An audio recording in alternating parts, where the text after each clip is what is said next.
मोदी सरकार के खिलाफ मोर्चा बनाता है उसे शिकस्त का सामना करना पड़ जाता है। राष्ट्रपति चुनाव में भी यही देखने को मिला। इस चुनाव में बीजेपी ने विपक्ष को करारी शिकस्त देकर द्रौपदी मुर्मू को देश का राष्ट्रपति बनवा दिया, लेकिन इसके बावजूद विपक्ष ने एक बार फिर मोदी सरकार से पंगा लेने की तैयारी कर ली है और इस बार सियासी जंग का मैदान बना है उपराष्ट्रपति का चुनाव, जिसके लिए बीजेपी ने जहां जगदीप धनखड़ को उतारा है तो वहीं विपक्ष ने मार्गरेट अल्वा को अपना उम्मीदवार बनाया है और दोनों ने चुनाव जीतने के लिए प्रचार भी शुरू कर दिया है। लेकिन मार्गरेट अल्वा के लिए कुछ भी ठीक होता नहीं दिख रहा। पहले उन्हें असम के सीएम हिमंता बिस्वा शर्मा ने ट्रोल किया और अब उनके साथ कुछ ऐसा हो गया कि उन्होंने तो वादा ही कर दिया कि अब वो बीजेपी नेताओं को फोन ही नहीं करेंगे।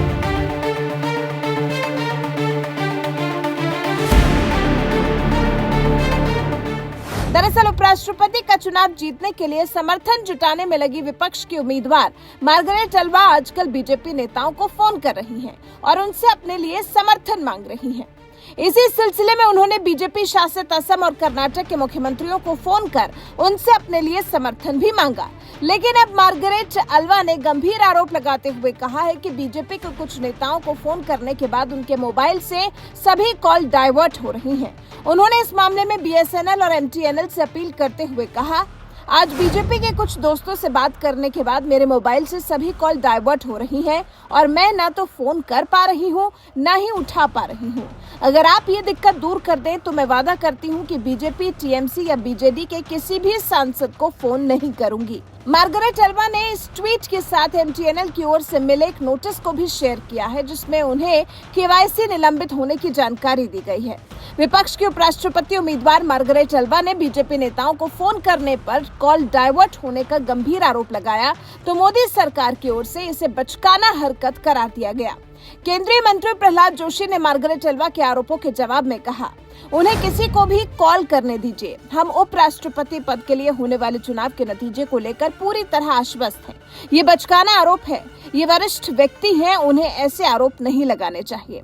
विपक्ष की उम्मीदवार मार्गरेट अल्वा के आरोपों को मोदी सरकार ने जहां बचकाना आरोप बताया तो वहीं खुद एमटीएनएल ने इस मामले में एक ट्वीट कर बताया कि मार्गरेट अल्वा फ्रॉड का शिकार हो गई हैं। एक ट्वीट में कहा गया, आदरणीय महोदय, एमटीएनएल कभी भी व्हाट्सएप, एसएमएस कॉल आदि पर ई-केवाईसी नहीं मांगता है। एमटीएनएल अलर्ट सभी जीएसएम ग्राहकों को इस प्रकार के ई-केवाईसी, एसएमएस, व्हाट्सएप कॉल से बचने के लिए संदेश भेजता है, क्योंकि इससे किसी प्रकार की धोखाधड़ी हो सकती है। इसलिए आपसे भी ऐसे ई-केवाईसी संदेशों को अनदेखा करने का अनुरोध किया जाता है।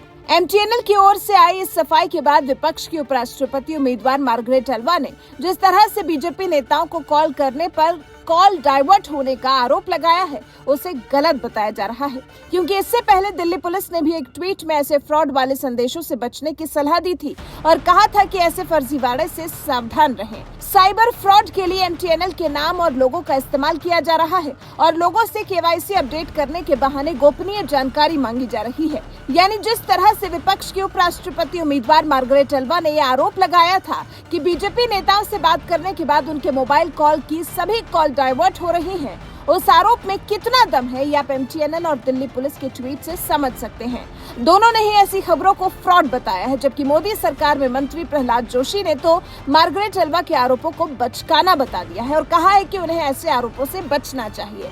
बहरहाल मार्गरेट अल्वा के इन आरोपों पर आपका क्या कुछ कहना है, अपनी राय हमें कमेंट कर जरूर बताएं।